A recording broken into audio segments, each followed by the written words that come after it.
Curly Howard was the stage name of Jerome Lester Jerry Horwitz, an American comedian and vaudevillian, along with his older brothers Mo Howard and Shemp Howard.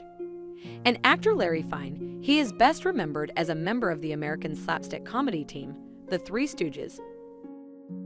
Pump! To the pump! To the pump! To the pump! Pump! Pump! Oh!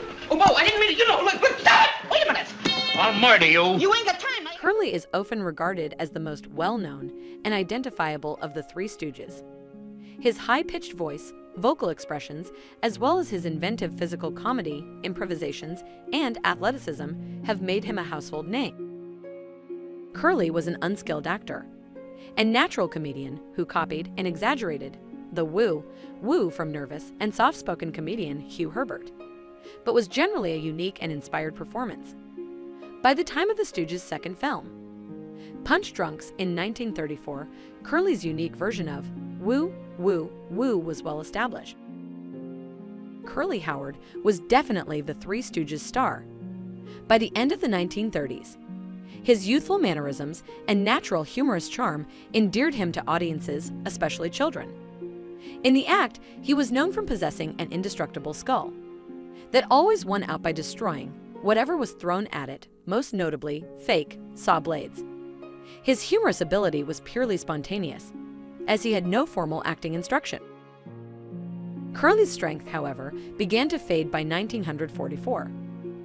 Curly was shown in films like Idle Rumors and Booby Doobs with a deeper voice and slower actions. Curly booked himself into Cottage Hospital in Santa Barbara, California on January 23, 1945. After filming Idiots Deluxe at Moe's request, and was diagnosed with severe hypertension, a retinal hemorrhage, and obesity. Due to Curly's ailing health, just 5 short films were released in 1945.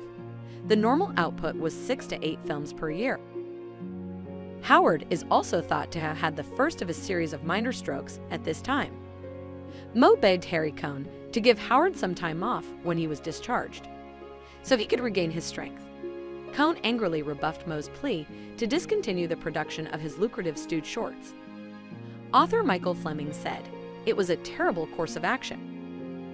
Curly's gestures and mannerisms were considerably slower in the first film made after his stroke, The Mediocre If a Body Meets a Body.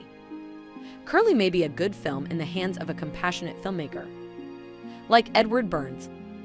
This was due to Burns' diligent efforts to find ways for the ailing Stooge to remain the star, while not actually contributing much. Burns factored in the fact that Curly was no longer in his peak in films, like Monkey Businessman, in which Curly had to be trained by Moe on camera, microphonies, and a bird in the head. Jules White, for example, just switched the action to Moe and Larry. Films like Beer Barrel Polecats and Uncivil Warbirds were at best bad, but they clearly demonstrated Curly's plight. Three Lone Wolves and Rhythm and Weep, 2 of Jules White's works, clearly show a sick Curly, as evidenced by his significantly slower motions.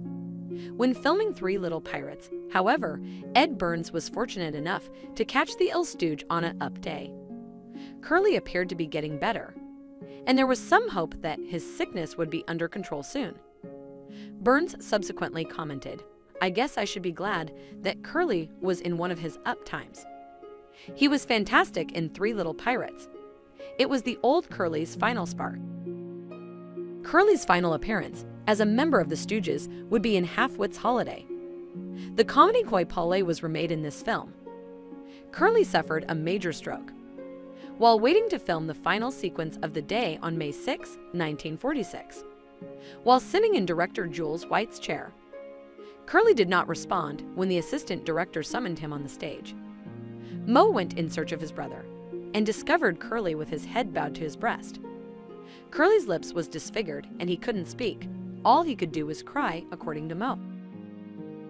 Moe secretly informed filmmaker Jules White about Howard's predicament, prompting White to alter the scenario to include Moe and Larry. After filming for Half-Wit's Holiday finished, Curly was brought to the hospital, where Moe joined him.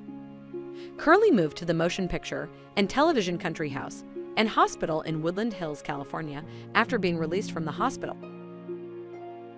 Curly met Valerie Newman, whom he married on July 31, 1947. while still recovering from his stroke. Valerie was the one decent thing that happened to Curly, and the only one that genuinely cared for him, a friend, Irma Levitin, later recounted.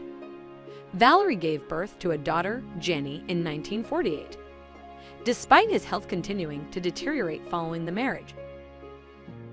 Curly suffered a second severe stroke later that year, which left him partially paralyzed. By 1950, he was in a wheelchair and his diet consisted of boiling rice and apples to help him lose weight. Curly's condition remained unchanged. On August 29, 1950, Valerie admitted him to the Motion Picture Country House and Hospital.